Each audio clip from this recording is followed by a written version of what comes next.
जय श्री राम। आप श्री भक्तों को आइए भक्तों, वीडियो के माध्यम से आपको हम हर रोज कुछ ना कुछ नई नई जानकारी देते रहते हैं। सबसे पहले तो आप हमारे यूट्यूब चैनल श्री बालाजी धाम खरखोदा को लाइक करें, सब्सक्राइब करें, शेयर करें और इस जानकारी को अधिक से अधिक साझा करें ताकि आपका ज्ञान का वर्धन हो। हमारा उद्देश्य किसी को परगलाना नहीं है, किसी को भटकाना नहीं है, अंधविश्वास बढ़ाना नहीं है। हमारा उद्देश्य है सच से सबको अवगत कराना। हमारे दरबार का, हमारे गुरु महाराज का और हमारे पिताजी का यही उद्देश्य रहा था कि सद मार्ग पे सबको चलाएं, सद ज्ञान सबको प्रदान करें और सद ज्ञान के द्वारा सब अपनी उन्नति प्राप्त कर सके, उन्नति के मार्ग पर चल सके। तो आज की वीडियो जो है वो यही इस विषय पर है कि कुछ माताओं बहनों के जो बच्चे होते हैं गर्भ में खराब हो जाते हैं। 3 महीने बाद किसी का गर्भ गिर जाता है, तीसरे या चौथे महीने में, किसी का 8वें 9वें महीने में बच्चा खराब हो जाता है या बच्चा पेट में मर जाता है, या प्रेगनेंसी या जब प्रेग्नेंट जो लेडीज होती हैं बच्चा होने के समय बच्चा गर्भ में मर जाता है या पैदा होते होते मर जाता है। तो ऐसा क्या होता है? ये घटनाएं घटती हैं, इसके पीछे क्या कारण होता है? इसके पीछे वैसे तो मुख्य 2 कारण होते हैं। एक तो होती है कोई मशानी विद्या आपके ऊपर छोड़ी गई है, दूसरा जो आपके पितर या पूर्वज जो हैं वो आप पर प्रश्न है, वो प्रेत योनि में या पिशाच योनि में चले गए हैं, तो भी ये घटनाएं आपके साथ घटेगी। जब आपके ऊपर कोई मशानिक विद्या आपके ऊपर छोड़ी जाएगी, कोई आपका शत्रु होगा, कोई आप पे मशान विद्या के द्वारा कोई मशानी विद्या आप पे छोड़ देगा, कोई मशानी छोड़ देगा, तो वह मशान विद्या जो है शमशान की मशानियाँ हैं या मशान के रूप में जो प्रेत होता है वो जो होता है वो गर्भ के ऊपर अपना अधिकार जमा लेता है और गर्भ में पैदा या पनप रही पुत्र या पुत्री या संतान जो या बालक जो होता है उसे कुछ समय के उपरांत ही उसकी हत्या कर देता है, पेट के अंदर ही उसकी मृत्यु कर देता है, गर्भ को खा जाता है। वो या तो 3 महीने के बाद होता है ये घटनाएं, या तीसरे महीने में होती हैं, या 6-7 महीने में हो जाती हैं, या कुछ लोगों को बच्चा पैदा होते वक्त भी ये घटनाएं घट जाती हैं कि उनका बच्चा मरा हुआ पैदा होता है। और कुछ माताओं बहनों के साथ ये घटनाएं भी होती हैं कि उन्हें बच्चा ठहरता ही नहीं है। बच्चा ठहरता है 15-20 दिन, महीना 2 महीना होते हैं, 1.5 महीना होता है, बच्चा उन्हें कंसीव हो जाता है और उसके बाद बच्चा खराब होता है। तो ये घटनाएं जो होती हैं या तो कोई आपके पीछे कोई तांत्रिक लगा हुआ, उस वजह से आपका कोई शत्रु है जो कि तांत्रिक के द्वारा कोई आप पे तंत्र क्रिया मशान विद्या करवा रहे हैं। तो मशानिक जो प्रेत आत्माएं होती हैं या मशान जो होता है वो आपके गर्भ में पल रहे बच्चे को खा जाता है। दूसरा कारण होता है आपके पितर या आपके पूर्वज आप पे प्रसन्न नहीं है और वो प्रेत या पिशाच योनि में चले गए हैं।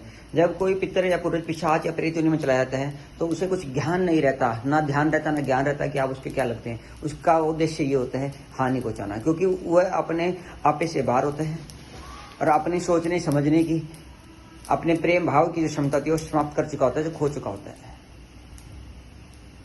जिस तरह एक शराबी व्यक्ति होता है वो नशे में धुत होता है तो उसे कुछ याद नहीं रहता जब वो आवर नशा कर लेता है, बहुत ज्यादा नशा कर लेता है कि उसके पिता खड़े हैं, उसके सामने माता खड़ी है, कौन खड़ी है।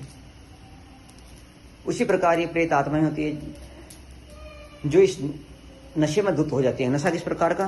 पिशाच योनि का नशा या प्रेत योनि का जो नशा होता है, या उस योनि में भुगत के इतना परेशान होकर भुगत लेती है कि आपका वंश वृद्धि नहीं हो पाती, आपका वंश नहीं बढ़ पाता।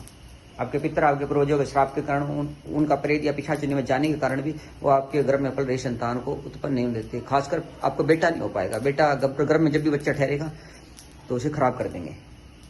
ये घटनाएं घटती हैं। इन घटनाओं से बचने का तो मुख्य उद्देश्य ही आप किसी योग्य आचार्य से, किसी गुरु से, किसी ब्राह्मण से, किसी भगत से इसका पूरा समाधान लें। वैसे तो आप किसी योग्य गुरु से इन विषयों में जानकारी प्राप्त कर लें, नहीं तो हमारे दरबार में आकर आप इन विषय में जानकारी ले सकते हैं। क्योंकि बिना योग्य गुरु के ये जो घटनाएं होती हैं, घट रही होती हैं, ये समाप्त नहीं होती। आप कितने भी पूजा पाठ दान पुण्य कुछ कर लें, ये बात हमेशा याद रखें। और एक विशेष रूप से एक उपाय आप कर सकते हैं। अगर आप पे इस प्रकार की हानि आपके जीवन में, किसी माता बहन के जीवन में घट रही है, तो उनके घर में नित्य प्रति सुंदरकांड का पाठ होना चाहिए। जो माताएं बहनें स्वयं सुंदरकांड का पाठ करें। सुंदरकांड का पाठ लाल आसन पर बैठ के करें, हनुमान जी बालाजी महाराज के सामने देशी घी का दीपक जला करके ओम श्री रामदूताय नमः मंत्र का जप करें, 1 माला, उसके बाद सुंदरकांड का पाठ करें और मनोरथ करके सकल कामनाओं की पूर्ति के लिए, अपने मनोरथ पूर्ति के लिए संकल्प करके पाठ करके बैठ के कि हनुमान जी बालाजी महाराज मैं आपको सुंदरकांड का पाठ करूँ, मुझे ये हानियां हैं, संतान नहीं ठहरी, गर्भ में बच्चा नहीं ठहर पा रहा, या संतान उत्पन्न होने में बाधा है, तो इस बाधा मेरे दूर करें। आप देखेंगे आपको लाभ तो होगा, पर पूर्ण रूप से लाभ प्राप्ति के लिए आप योग्याचार्य भगत गुरु के मार्गदर्शन में जाकर उनसे अपना इस संकट के विषय में जानकारी प्राप्त कर लो और इसका काट प्राप्त कर लें, ताकि वो आप पे दोबारा ये घटनाएं न घटें। जब ये विद्याएं आपके शरीर पर प्रवेश कर जाती हैं तो ये विद्याएं आपके जीवन को भ्रष्ट कर देती है, आपको रोगी बना देती है। आप चाहे कितने ही डॉक्टर वैद्य हकीम के पास जाए, आपको दवाइयाँ फलित नहीं होती, आपको गर्भ ठहर नहीं पाता है, आपको ये हानियाँ बनी ही रहती हैं।